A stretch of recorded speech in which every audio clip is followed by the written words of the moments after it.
Katie Ellsworth here from Lake Country Soccer and Southwest Missouri Rush, and we're talking to Bruce Deaton, who is the Southwest Missouri Rush Youth Academy Director. Hi, Bruce.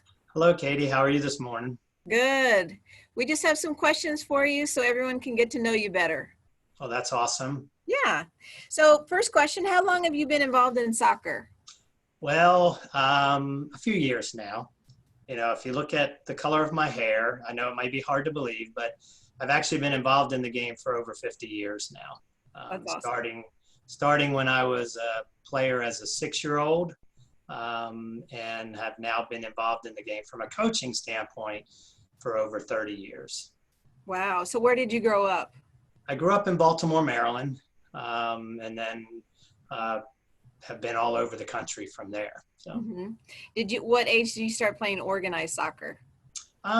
probably pretty close after that. It was probably 10 or 11 that it was, much more organized, and was fortunate to play all the way through my college days. I played at Marshall University in Huntington, West Virginia. And so I was able to go through that level, which was exciting to be able to experience NCAA Division I college soccer as a player. So, yeah, that's wonderful. So why did you get involved in coaching? Well, I think a lot of it had to do is I love the teaching aspect of coaching. I love the game. The game has been incredibly good to me growing up through it. And it really just was one of the ways that I wanted to be able to give back to the game that actually has been good to me. So you said you've been coaching for 30 years. Have you coached at all levels? Pretty much so, from youth all the way up through the WPSL and technically the semi-pro level or whatever what it's considered. Currently I'm the women's soccer coach at Evangel University. So I've been a college coach for a little over 10 years now as a head coach, and was an assistant coach after I finished playing at Marshall, and then was an assistant coach, volunteer assistant coach at a NCAA Division I school in Louisiana, and then just really been involved in camps since I was a player. And had been involved at the club level ever since. The funny thing was, one of my very first coaching gigs was at the Springfield YMCA when I lived in Springfield, Missouri the first time, which was when my son was playing, and he was 4 years old. That was when I was on the organized side. I did some coaching in camps and with my college level at Marshall after I graduated from there. But yeah, when I got into the club environment for the first time, it was at the Springfield YMCA. That's great. That's where I started back in '76. Yeah. Could have been close. Well, it was actually, we lived here the first time around in the mid 90s. So Tucker it would have probably been 1995. And when I was in the newspaper business at that point in time. So you, by coaching on the club side and the college level, you in a given week could coach a variety of ages. What ages do you seem to enjoy the most? It's probably a hard question for you. Well, it's not necessarily, because I've said it this way before. The club I was at in Louisiana, where at the college I was at before I came to Evangel, I was coaching director and player development director there. And I gave up. Didn't coach any individual teams, but I never gave up my 3 and 4 year olds.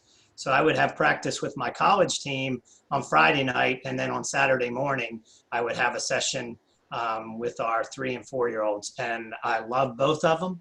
I love the competitive side, obviously, as a college coach, but I still love the opportunity to teach the game, even at the college level.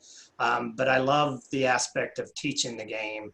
So that's really where I don't have a favorite, because each of them have different aspects to it, which is what excites me about this role as a youth academy director, because I really will have the opportunity to to work with players as they're beginning and they're growing in their journey of the game. And that's the part that I love, because I love to teach the game.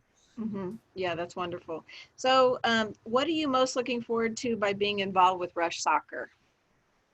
I think the opportunity to help the game grow, and helping players grow at their level and at their pace, as well as helping coaches. I think sometimes the hardest thing to do is the players at their first journey in the game of soccer really need the most coaching. And sometimes that's a volunteer coach who happens to coach a team because their son or daughter's on it. And they may have not ever played the game. So by being able to now help them grow in their understanding of how to teach the game, I think we even help equip those players to grow even faster. And so that's really where I see it, is that the opportunity to help players grow in the game, coaches grow in the game.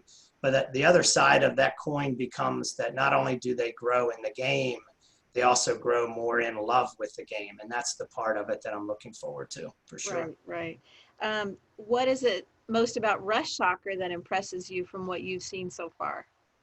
Well, the fun thing is that, as being a college coach, you're involved in lots of clubs, and there are a lot of very good clubs around the area. There's a lot of very good clubs around the country.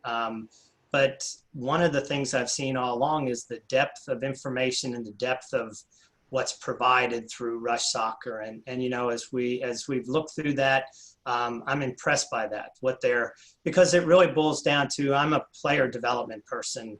That's my heart, is how can I help players grow to their fullest potential, whatever that potential might be. And I see what Rush provides through all that. And that's the part that absolutely excites me. And I've had opportunities to be involved with Rush programs at various parts of the country, just because of my background, and what I have to do from a recruiting standpoint as a college coach. And I've always been impressed by the players that I've recruited from Rush programs. Right. What are a few of the details in the Rush system that you think that is a really cool aspect? Well, I think their pathway, I think I really like the development pathway. So as a player progresses, they have an opportunity to progress up towards higher levels of play. The opportunity to, when you travel, and if you have to be able to play with another Rush affiliate, is really a pretty neat experience, because you then know that their structure of how that player is being trained and developed. If you have a player that goes and plays for another Rush affiliate, it's going to be quite similar. So there's the structure of the organization helps, the capped program, and just an understanding of how we can help players in the process of looking to play at the next level, from club into college. And really, again, a lot of it is just the coaching education part that I've seen. I mean, in order to help players grow to their fullest, we've got to always look for ways that we can help coaches grow to their fullest, because, we can train all the players we want, but if we train a coach, that coach has more, it's a geometric reach, is what I used to tell people, is that the stronger you make coaches, the more they can reach out to levels of players. So there's just a myriad of programs that I've seen already that have really impressed me. Right. What do you feel are the key factors in player development? That's a good question.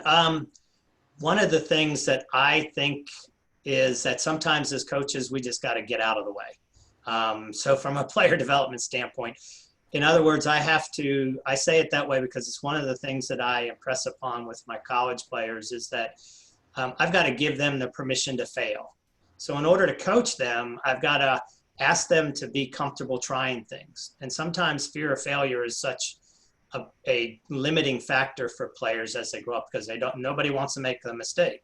So you've got to create the environment that allows them to try something that they may not be able to do yet, because that's where coaching takes place. is that how can you adjust and fix that part of it? And that's something I think is key, because you can provide all the information you want to them. You can help them in so many different ways, but if you're limiting their ability to try things and be comfortable trying something that's outside of their comfort zone, I don't think a player fully reaches their development potential. Mm-hmm. Especially at the young ages that you'll be working with, as a youth academy director. Absolutely. And, it's about fun too, because one of the things that I really am excited to share with people is how to take child's play and how to grow soccer using games that kids know and love, because and it's all about fun, because then they get coached without feeling like they're coaching. They're not having to do this coach directed thing. They're just playing a game. And before they know it, they've gotten better at the game of soccer. So. Exactly. What is the strength you see in your abilities when it comes to developing Southwest Missouri Rush coaches?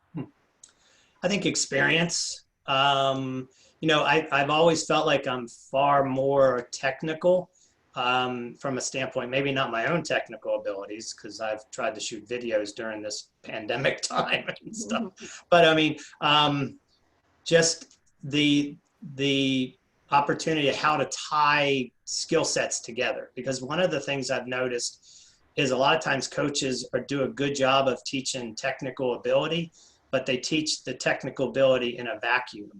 And the game doesn't work in a vacuum. If you dribble really well, but you can't connect it with a pass, there's a challenge to that. So one of the things that I think I can help with in growing coaches is how do you connect skill sets? How do you create the capability to dribble and tie it to dribbling into a pass, or dribbling into a finish, or receiving a ball from a pass and immediately taking it into a dribble? So you become, you train that technical aspect, but you train it more so in how the game unfolds. Mm-hmm. Well, Bruce, I really appreciate your time. It's been great talking to you, and can't wait for all this to get started. No doubt. I'm ready to get back out on the field and get back out on the field in a brand new way. So exactly. So, thanks, Bruce. Thank you. Have a great day, Katie. You too. Thanks. Bye.